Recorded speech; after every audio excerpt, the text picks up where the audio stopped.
सोचा था, कितने सपने देखे थे, लेकिन दूर से सब सुहाने लगते हैं।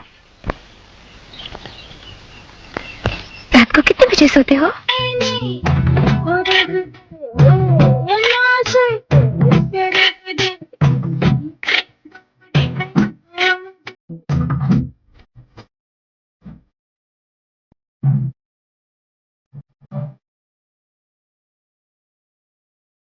अगर आप ये जानना चाहते हैं तो ये वीडियो अंत तक जरूर देखें और लाइक और सब्सक्राइब करना नहीं भूलें। बुलाया था मुझे। भारतीय सिनेमा ने ऐसा समय भी देखा है जब तमाम हिंदी फिल्में सिर्फ इसके कॉमेडियंस मसलन महमूद या जॉनी वाकर का नाम सुनकर वितरकों के बीच बिक जाया करती थीं। वहीं दक्षिण भारत में एक अभिनेत्री ऐसी रही जिसने अकेले अपने बूते न जाने कितनी फिल्मों की नया पार लगा दी। नाम था विजय लक्ष्मी। लेकिन विजय लक्ष्मी के चाहने वालों का सैलाब तब आया जब फिल्मों में इन्हें नाम मिला, सिल्क स्मिता। 2 दिसंबर 1960 को जन्मी सिल्क ने मात्र 17 साल के अपने फिल्मी करियर में ही 450 से ज्यादा फिल्मों में काम करके टहलका मचा दिया। सिल्क की जिंदगी पर वैसे तो 3 फिल्में बन चुकी हैं, लेकिन इनमें जो कहानियां आपको देखने को नहीं मिली वे हम सुनाएंगे। गरीबी के चलते छोड़नी पड़ी पढ़ाई। सिल्क का जन्म एक गरीब तेलुगु परिवार में हुआ था। उनकी माँ और पिता काम करके किसी तरह अपना और अपने बच्चों का भरण पोषण करते थे। थोड़ी बड़ी होने पर एक सरकारी स्कूल में सिल्क का दाखिला करवाया गया ताकि वह पढ़ लिखकर कुछ किताबी ज्ञान और दुनियादारी सीखें। लेकिन चौथी कक्षा में ही सिल्क को स्कूल छोड़ना पड़ा। सिल्क के माता पिता इतना पैसा अर्जित न कर सके जिससे वह सिल्क को पढ़ा सकें। लौटकर सिल्क को घर का चूल्हा चौका ही संभालना पड़ा। उस समय सिल्क मात्र 10 साल की ही थी। कम उम्र में हो गई शादी। सिल्क उम्र में तो छोटी ही थी, लेकिन वह दिखने में बड़ी लगने लगी थी। समय से पहले ही उनका दैहिक विकास इतनी तेजी से हुआ कि खुद उनके माता पिता भी न समझ पाए कि उनकी बेटी इतनी जल्दी बड़ी हो गई। उम्र तो कम थी ही, उसी हिसाब से बुद्धि विवेक भी ज्यादा नहीं था, क्योंकि सिल्क सिर्फ देह से ही बड़ी हुई थी। सिल्क की बेफिक्री उनके माता पिता के लिए चिंता का विषय थी। वह सिल्क के बारे में सोचने पर मजबूर हो गए। माता पिता को सिल्क एक जवान लड़की लगने लगी तो उन्होंने उनकी शादी करने की ठानी और बहुत ही कम उम्र में सिल्क का ब्याह एक मजदूर से कर दिया गया। इस तरह माता पिता ने अपने सिर से बोझ हल्का किया।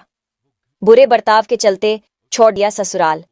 जिस घर में सिल्क शादी करके पहुंची वहां भी उनके साथ अच्छा व्यवहार नहीं होता था। पति अव्वल दर्जे का शराबी था।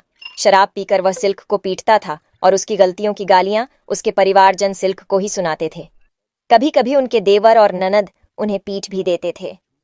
उन्हें समझाने वाला कोई था नहीं, इसलिए वह अपने घर को संभाल न सकीं और सिल्क घर छोड़कर भाग गईं और सीधे चेन्नई पहुंच गईं। वहां पहुंचकर उन्होंने दक्षिण भारतीय फिल्मों की एक अभिनेत्री के यहाँ नौकरानी का काम करना शुरू किया।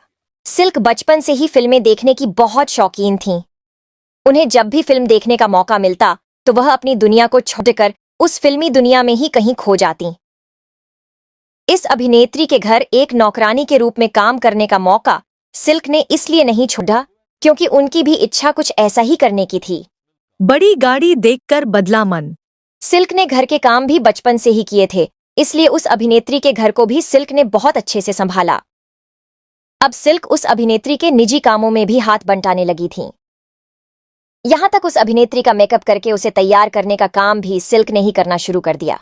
यहां काम करने का सिल्क को एक फायदा और मिल रहा था। वह उस अभिनेत्री से मिलने आने वाले फिल्म निर्माताओं और निर्देशकों से भी जान पहचान बढ़ाने लगी थीं। एक दिन एक जाने माने फिल्म निर्माता की गाड़ी देखकर सिल्क बहुत प्रभावित हुई और वो दूर से ही खड़े होकर उसे निहारने लगी। इस पर उनकी मालकिन ने तंज कसते हुए कहा कि इस बड़ी गाड़ी को देखकर कहीं उसमें बैठने का सपना तो नहीं देख रही हो। अपनी मालकिन की यह बात सिल्क को अच्छी नहीं लगी और उन्होंने पलटकर जवाब दिया कि वो एक दिन ऐसी गाड़ी में जरूर बैठेगी और वो गाड़ी खुद उनकी ही होगी। काम मिलते ही बन गईं आइटम क्वीन। सिल्क ने फिल्मों के लिए ऑडिशन देना शुरू किए। वह किसी एक्टिंग स्कूल तो गई नहीं और न ही उन्होंने कहीं और से अभिनय सीखा। बस ऑडिशन देकर ही चीजों को धीरे धीरे सीख रही थीं।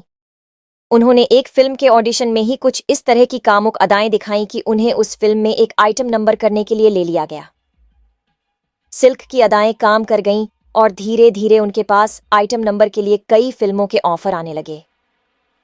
कुछ ही समय में सिल्क अपने समय की दक्षिण भारतीय सिनेमा की आइटम क्वीन बन गई। उनका आकर्षण इतना तेजी से और इतना बढ़ गया था कि एक तो सिल्क को कई फिल्मों में देखा जा चुका था, लेकिन वर्ष 1980 में आई तमिल फिल्म वंडी चक्रम ने दर्शकों के बीच सिल्क की एक अलग ही पहचान बना दी। इस फिल्म का प्रेम प्रतिज्ञा नाम से हिंदी रीमेक भी बनाया गया, जिसमें मिथुन चक्रवर्ती और माधुरी दीक्षित मुख्य भूमिकाओं में नजर आए। यहां से सिल्क के करियर ने एक ऊंची उछाल मारी और वह दक्षिण भारतीय सिनेमा में काम करने वाले निर्माता और निर्देशकों की आइटम नंबर के मामले में पहली पसंद बन गईं। उस समय सिल्क निर्माताओं से 50,000 रुपये तक अपनी फीस के तौर पर लेती थीं। 4 साल में 200 से ज्यादा फिल्मों में काम, एक आइटम नंबर करने के लिए सिल्क की फीस भले ही ज्यादा थी, लेकिन फिर भी फिल्मों के निर्माता इसके लिए हमेशा तैयार रहते थे। वह जानते थे कि सिल्क का एक आइटम नंबर ही फिल्म को हिट करा सकता है। सिल्क का नाम दिन पर दिन पॉपुलर होता जा रहा था। इसका असर यह हुआ कि सिल्क को फिल्म इंडस्ट्री में आए हुए सिर्फ 4 साल ही बीते थे और इतने कम समय में ही उन्होंने लगभग 200 फिल्मों में काम कर लिया था। हालांकि अब उनका काम सिर्फ आइटम नंबर तक ही सीमित नहीं था। वह फिल्मों में कुछ छोटे मोटे और कभी कभी अच्छे किरदारों में भी नजर आ रही थीं। तमिल फिल्म इंडस्ट्री में कमल हासन और रजनीकांत दोनों के साथ सिल्क ने खूब काम किया। फिल्म का बदल दिया था मिजाज। वर्ष 1983 में आई हिंदी फिल्म सदमा से सिल्क स्मिता ने हिंदी फिल्म इंडस्ट्री में कदम रखा। उनका इस फिल्म में होना भी एक जरूरत ही माना गया। उस समय सिल्क स्मिता के चर्चे चारों तरफ थे और यह फिल्म वर्ष 1982 में आई तमिल फिल्म मूनराम पिराय का रीमेक है। फिल्म के निर्देशक बालू महेंद्र को इस फिल्म की कहानी बहुत धीमी लगी। कितना कुछ सोचा था, कितने सपने देखे थे, लेकिन दूर से सब सुहाने लगते हैं। रात को कितने बजे सोते हो? और सिल्क ने इस फिल्म की बेहद दुख भरी कहानी में भी रंग भर दिए। सैकड़ों फिल्मों में काम करने के बाद अब सिल्क का करियर ढलान पर था। दरअसल लोग उनके एक ही काम से ऊब गए थे। तब उन्होंने अभिनय छोड़ फिल्म का निर्माण करने में हाथ आजमाया। इसी बीच उन्होंने एक डॉक्टर से शादी भी की, जिसकी मदद से सिल्क ने फिल्मों का निर्माण किया। हालांकि जिस तरह दर्शकों ने उन्हें नकार दिया था, उसी तरह उनकी बनाई हुई फिल्मों में भी कोई दम नहीं था। अपने करियर का ऐसा समय देखकर सिल्क बहुत निराश हुई और उन्होंने सबसे अलग होकर शराब को अपनी दुनिया बना लिया। पुलिसिया छानबीन में उनकी मौत को आत्महत्या का नाम देकर केस बंद कर दिया गया। सिल्क के जीवन पर बनी 3 फिल्में। 2011 में एकता कपूर ने सिल्क के जीवन पर आधारित एक फिल्म एट डर्टी पिक्चर का निर्माण किया। इस फिल्म का निर्देशन मिलन लूथरिया ने किया और सिल्क की भूमिका निभाई अभिनेत्री विद्या बालन ने। यह फिल्म सिल्क के भाई वी नागवारा प्रसाद को अच्छी नहीं लगी और उन्होंने इस पर सवाल उठाए। उठती आवाज को देखते हुए एकता कपूर ने तुरंत अपना बयान बदल दिया और उन्होंने कह दिया कि यह फिल्म सिल्क स्मिता के जीवन पर आधारित नहीं है। इसके बाद कन्नड़ भाषा में भी डर्टी पिक्चर सिल्क सकत हॉट नाम की एक फिल्म बनाई गई, जिसमें सिल्क का किरदार पाकिस्तानी अभिनेत्री वीना मलिक ने निभाया। सिल्क के जीवन पर ही मलयालम भाषा में भी क्लाइमैक्स नाम की फिल्म बन चुकी है। इस फिल्म में सिल्क के रूप में सना खान नजर आईं। कई लोगों का मानना है कि सिल्क स्मिता के फिल्म इंडस्ट्री में आने के बाद उन्होंने अपना नाम विजय लक्ष्मी वदलापातला से बदलकर सिल्क स्मिता रख लिया था।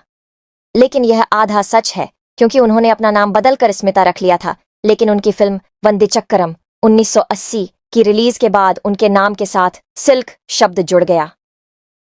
फिल्म में उन्होंने सिल्क नाम की एक बार गर्ल का किरदार निभाया था और फिल्म में उनके असाधारण प्रदर्शन के कारण उन्हें आने वाले वर्षों में सिल्क स्मिता के नाम से जाना जाने लगा।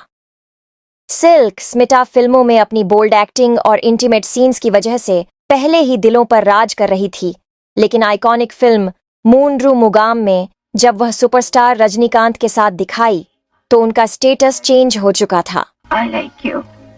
பாருங்க நீங்க தியாகுவோட வப்பாட்டி 80 से 90 के दशक तक हर डायरेक्टर अपनी फिल्मों में सिल्क स्मिता का गाना जरूर बनाता, क्यों? उनकी 4-5 मिनट की मौजूदगी ही सिनेमा हॉल को खचाखच भर देती थी। कई रिपोर्ट्स के अनुसार सिल्क स्मिता बेहद इंट्रोवर्ट थीं। शायद ही कभी वह अपनी मुश्किलों को किसी से शेयर करती थीं। वह सीधे सादे व्यक्तित्व के लिए भी मशहूर थीं। अपनी फिल्मों के सेट पर समय पर पहुंचने से लेकर अंग्रेजी सीखने की इच्छा तक, सिल्क स्मिता अपनी पीढ़ी की सबसे ज्यादा तारीफें बंटोरने वाली एक्ट्रेसेस में से एक थीं।